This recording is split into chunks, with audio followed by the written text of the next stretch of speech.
Hi అండి, welcome back to our channel అమ్మ చేతి కమ్మని వంట. ఇవాళ రెసిపీ వచ్చేసి కిచిడి. కిచిడీని ఉల్లి వెల్లుల్లితో పని లేకుండా చాలా సింపుల్గా టేస్టీగా ప్రిపేర్ చేసుకోవచ్చండి. దేవుడికి నైవేద్యంగా పెట్టాలి అనుకున్నప్పుడు లేదా లంచ్ బాక్సులకు కూడా చాలా తొందరగా ప్రిపేర్ చేసుకోవచ్చండి. దీన్ని ఏ విధంగా ప్రిపేర్ చేయాలో ఈ వీడియోలో చూసేద్దాం రండి. ముందుగా ఒక గ్లాసు బాస్మతి రైస్ని తీసుకుని శుభ్రంగా 2-3 సార్లు కడిగి పక్కన ఉంచేసేయండి. మీరు కావాలంటే నార్మల్ రైస్తో కూడా ప్రిపేర్ చేసుకోవచ్చండి. ఇప్పుడు స్టవ్ ఆన్ చేసి ఒక ప్యాన్లో 2 టేబుల్ స్పూన్స్ నెయ్యిని వేసి 1/2 టేబుల్ స్పూన్ ఆవాలు, 1/2 టేబుల్ స్పూన్ జీలకర్ర, 10 మిరియాలు, కట్ చేసిన 3 పచ్చిమిర్చి, కాస్త కరివేపాకు వేసి వేయించండి. కట్ చేసిన 2 ఎండుమిర్చి, కట్ చేసిన ఒక బంగాళాదుంప, ముందుగా నానబెట్టిన బఠానీలు, శనగలను కూడా వేసి వేయించండి. బఠానీల్ని శనగల్ని మీరు తినే టేస్ట్ని బట్టి మీకు ఎక్కువ కావాలనుకుంటే ఎక్కువగాను, తక్కువ కావాలంటే తక్కువగాను వేసుకోండి. ఇంకా దీనిలో 1/2 టేబుల్ స్పూన్ పసుపు, 1 కప్పు బచ్చలి ఆకండి, కట్ చేసింది బచ్చలి ఆకును కూడా వేసి ఒకసారి బాగా కలిపేసి మూత పెట్టేసేయండి. కార్తీక మాసంలో ఉల్లిని వెల్లుల్లిని చాలామంది తినరండి. ఒకవేళ మీరు తినేవారు అయితే అల్లం వెల్లుల్లి పేస్టు, ఉల్లిపాయ ముక్కలు, క్యారెట్, టమోటా ముక్కలను కూడా వేసుకోవచ్చండి. అలా వేసుకున్నా కూడా టేస్ట్ బాగుంటుంది.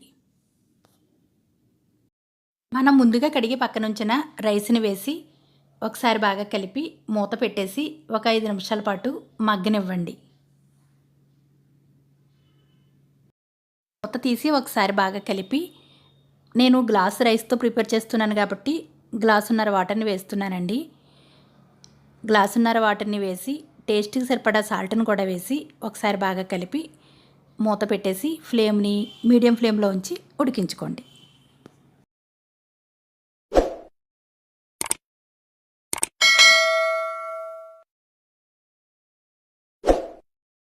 రైస్ బాగా ఉడికింది, పొడి పొడిలాడుతూ చాలా బాగా ఉడికింది.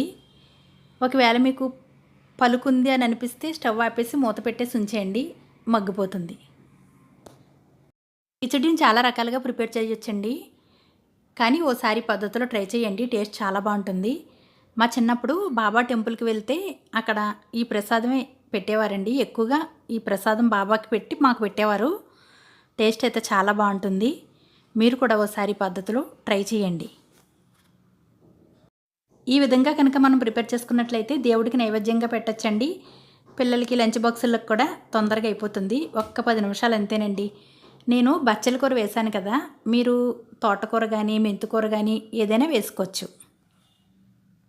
అయితే కార్తీక మాసం స్పెషల్ వీడియోగా అయితే బచ్చల కూర వేశానండి. ఇందులో మీరు కావాలంటే బచ్చల కూరకి బదులుగా తోటకూరను కానీ మెంతికూరను కానీ కూడా వేసుకోవచ్చు.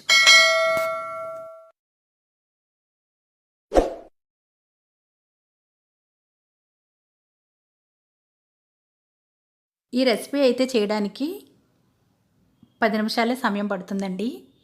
కానీ వీడియో తీసి దాన్ని ఎడిటింగ్ చేసి వాయిస్ ఓవర్ ఇచ్చి అప్లోడ్ చేసి ఇవన్నీ చేసి వీడియో మీ దాకా వస్తుంది అంటే 2-3 గంటల సమయం పడుతుందండి.